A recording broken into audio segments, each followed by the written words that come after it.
የተጣለበትን የሥራ ኃላፊነት ወደ ጎን በማለት የስርቆት ወንጀል ፈጽሟል የተባለ የጥበቃ ሰራተኛና 7 ግብረ አበሮቹ በቁጥጥር ስር ውለው ምርመራ እየተጣራባቸው እንደሚገኝ ተገለጸ። ለተጨማሪ ዘገባው ዋና ሳጅን ጤናው ፈጠነ።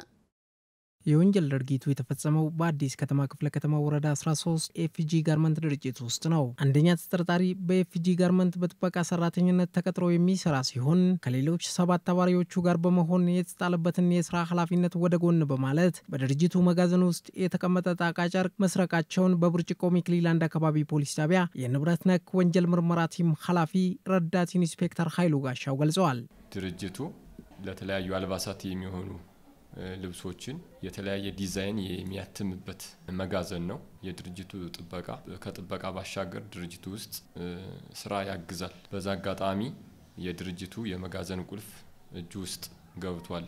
ያን እንደ መልካም አጋጣሚ ተጠቅሞ ከወንጀለኞች ጋር በመመሳጠር ንብረት ገዢዎችን በማፈላለግ የድርጅቱን መጋዘን ከፍቶ ብዛቱ 32 ጣቃ ጥቅል ጨርቆች አጠቃላይ ዋጋ ግምታቸው 399,000 የሚገመቱ ንብረቶችን አውጥቶ ከተጠርጣሪዎች ጋር እንዲሰረቅ ካደረገ በኋላ የግል ተበዳዮች ጉዳዩን እንዳወቁ ለፖሊስ ሪፖርት ያደርጋሉ። ፖሊስ አቤቱታው ከደረሰው ሰዓት ጀምሮ በተጠርጣሪዎች ላይ ብርቱ ክትትል በማድረግ 8 ተጠርጣሪዎች ተይዘዋል። የተሰረቁ ንብረቶች ተመልሰዋል።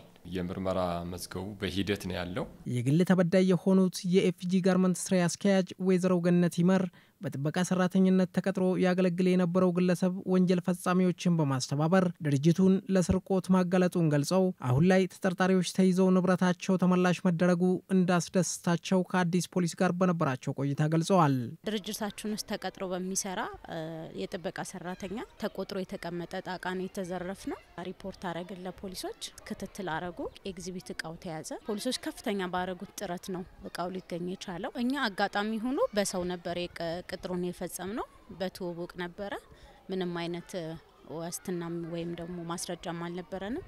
ይሄ ነገር እንዲፈጸም ዋነኛው ምክንያት የሆነው ይሄ ነው ብዬ ነው ማምነው። በየትኛውም የሥራ መደብ ቅጥር ሲደረግ አስፈላጊው ትኩረትና ጥንቃቄ ማድረግ እንደሚያስፈልግና ለወንጀል አጋላጭ ከሆኑ ሁኔታዎች ራስን መጠበቅ እንደሚገባ የምርመራ ኃላፊው ረዳት ኢንስፔክተር ኃይሉ መልእክት አስተላልፈዋል። ህብረተሰብ ምንድነው ማድረግ ያለባቸው? የጥበቃውን ሁኔታ የንብረታቸውን ሁኔታ በተገቢ በየጊዜው መቆጣጠር፣ ጥበቃዎችን ሲቀጥሩ ትክክለኛ የተረጋገጠ ዋስትና መኖር አለበት።